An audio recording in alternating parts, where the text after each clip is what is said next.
अनिरुद्ध की विजय। श्री गर्ग जी कहते हैं, महाराज, तदनंतर उस संग्राम में अनुशाल दुर्मुख से, इंद्रनील दुरात्मा दुर्नेत्र से, हेमांगत दुर्मत से और सारण दुस्वभाव से युद्ध करने लगे। इस प्रकार रण क्षेत्र में परस्पर द्वंद्व युद्ध होने लगा। सारण ने बड़े वेग से अपनी गदा द्वारा दैत्य दुस्वभाव को मार डाला। हेमांगद ने युद्ध स्थल में दुर्मद को 3 बाणों से पीट दिया। दुर्मद ने भी रण क्षेत्र में हेमांगद को अपने बाणों से घायल किया। फिर हेमांगद ने शक्ति द्वारा उस दैत्य का वध कर डाला। इंद्रनील ने खेल खेल में ही दुर्नेत्र को अपने बाणों से काल के गाल में भेज दिया। अनुशाल्व ने बाण मारकर दुर्मुख के रथ को चौपट कर डाला। फिर दुर्मुख ने भी दूसरे रथ पर आरूढ़ हो बाणों द्वारा अनुशाल्व को रथहीन कर दिया। तब अनुशाल्व ने एक परिघ लेकर युद्ध स्थल में दुर्मुख को मार डाला। इस प्रकार दुर्नेत्र, दुस्वभाव, दुर्मुख और दुर्मत के मारे जाने पर शेष दैत्य प्राण बचाने के लिए भाग चले।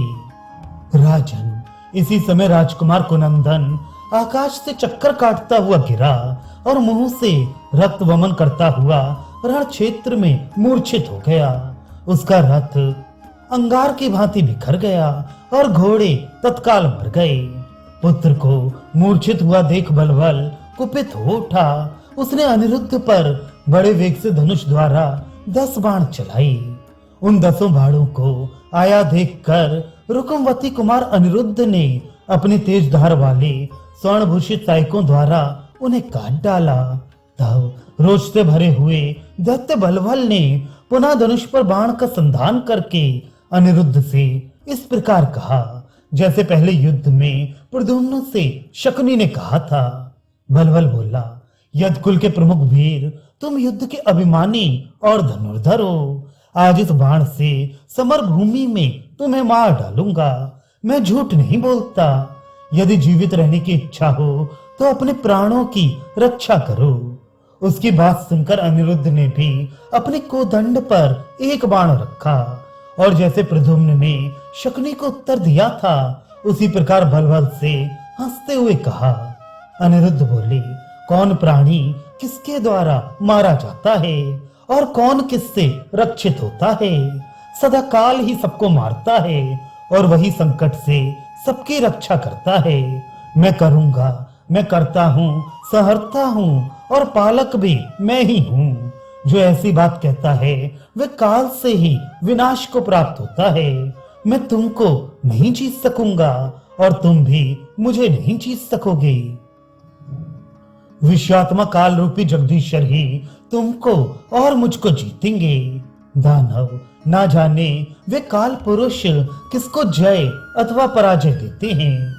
मैं तो अपनी विजय के लिए उन काल देवता के ही मन से वंदना करता हूँ। अतः तुम भी अपने मन से काल को ही बलवानों में श्रेष्ठ समझो और मेरी बात मानकर अपने बड़े भारी अज्ञान को त्याग कर युद्ध करो। अनिरुद्ध की ये बात सुनकर बलबल को आश्चर्य हुआ। उनके वचनों से संतोष प्राप्त करके उसने प्रसन्नता पूर्वक उनसे कहा, ठीक उसी तरह जैसे वृत्रासुर ने देवराज इंद्र से वार्तालाप किया था। बलबल बोला, यदकुल तिलक, इस भूतल पर कर्म ही प्रधान है। कर्म ही गुण और ईश्वर है। कर्म से ही लोगों को ऊंची और नीची स्थिति प्राप्त होती है। जैसे बछड़ा हजारों गायों के बीच में अपनी माता को ढूंढ लेता है, उसी प्रकार जिसने शुभ या अशुभ कर्म किया है उसका वह कर्म विद्यमान रहकर फल प्रदान के समय उसको खोज लेता है। अतः मैं अपने सुदृढ़ कर्म के द्वारा संग्राम भूमि में तुम पर विजय पाऊंगा। मैंने तो प्रतिज्ञा कर ली, अब तुम तुरंत उसका प्रतिकार करो। अनिरुद्ध ने कहा, दैत्य, तुम कर्म को प्रधान मानते हो, परंतु काल के बिना उसका कोई फल नहीं मिलता। जैसे भोजन बना लेने पर भी कभी कभी उसकी प्राप्ति में विघ्न पड़ जाता है। पाक के विभिन्न प्रकार हैं। उनकी सिद्धि के लिए जो पाक का निर्माण किया जाता है वह बिना कर्ता के संभव नहीं होता। अतः बहुत से विद्वान कर्म और काल की अपेक्षा कर्ता को ही श्रेष्ठ बताते हैं।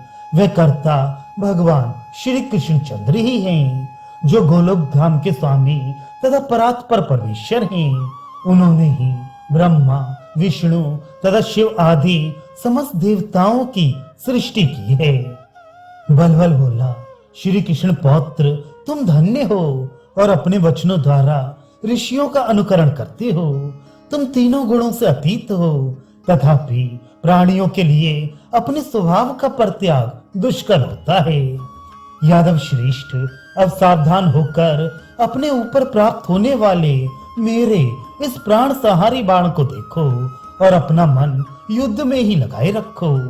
ऐसा कहकर बलबल ने अपने बाण द्वारा मयासुर की माया प्रकट की। उस समय घोर अंधकार छा गया, कोई भी दिखाई नहीं देता था। बहुत से लोगों को यह भी पता नहीं चलता था कि कौन अपना है और कौन पराया। योद्धाओं के ऊपर ऊंचे पर्वतों के समान शिलाएं गिर रही थीं। बरसती हुई जलधाराओं के कारण चारों ओर से सब लोग व्याकुल हो गए थे। बिजलियां चमकती और बादल जोर जोर से गर्जना करते थे। वे बादल गरम गरम रक्त की और मल मिश्रित जल की वर्षा करते थे। आकाश से रुंड और मुंड गिर रहे थे। उस समय समस्त श्रेष्ठ यादव संग्राम में परस्पर व्याकुल और भयातुर हो वहां से पलायन करने लगे। तब अनिरुद्ध ने उस संग्राम भूमि में भगवान श्री कृष्ण के युगल चरणार बिंदु का चिंतन करके लीला पूर्वक मोहनास्त्र द्वारा उस माया को नष्ट कर दिया। उस समय सारी दिशाएं प्रकाशित हो गईं। सूर्यमंडल का घेरा समाप्त हो गया।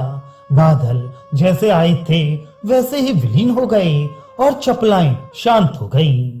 राजन, माया दूर हो जाने पर वह प्रचंड पराक्रमी मायावी दैत्य दानवों के साथ सामने दिखाई दिया। उसने नाना प्रकार के अस्त्र शस्त्र ले रखे थे। बलबल ने कुपित होकर यादवों के वध के लिए ब्रह्मास्त्र का प्रयोग किया, परंतु अनिरुद्ध ने पुनः ब्रह्मास्त्र चलाकर उस ब्रह्मास्त्र को शांत कर दिया। इससे बलबल का क्रोध उद्दीप्त हो उठा। उसने युद्ध में विजय पाने के लिए अत्यंत मोह में डालने वाली गांधर्वी माया प्रकट की। नृपश्रेष्ठ, अब वहां गंधर्व नगर दिखाई देने लगा। संग्राम का कोई चिन्ह दिखाई नहीं देता था। करोड़ों स्वर्णमय महल दृष्टिगोचर होने लगे।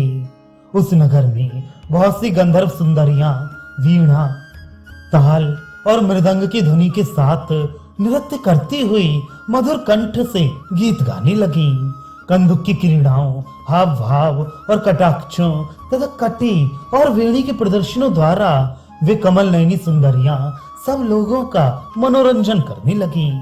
उनका सौंदर्य देखकर यादव वीर काम वेदना से विवल हो गए और अस्त्र शस्त्रों को भूमि में डालकर आपस में कहने लगे, हम सब लोग कहाँ आ गए?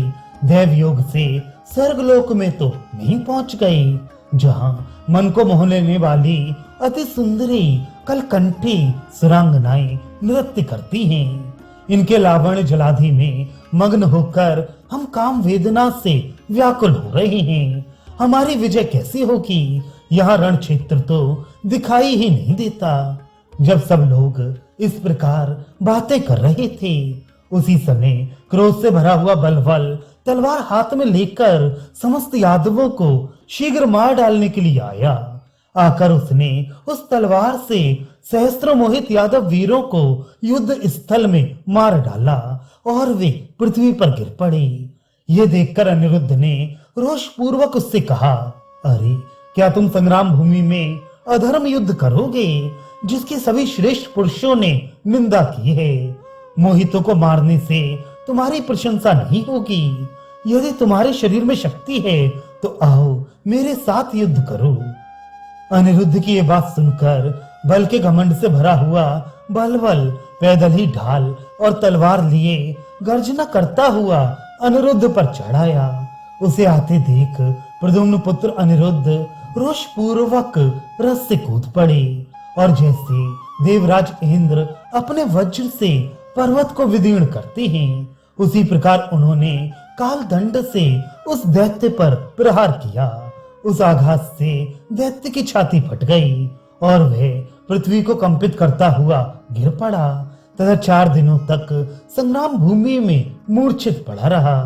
उस समय उस दैत्य के गिरते ही सारी माया स्वतः शांत हो गई। युद्ध स्थल दिखाई देने लगा और वहां खड़े हुए यादव आश्चर्य से चकित हो गए।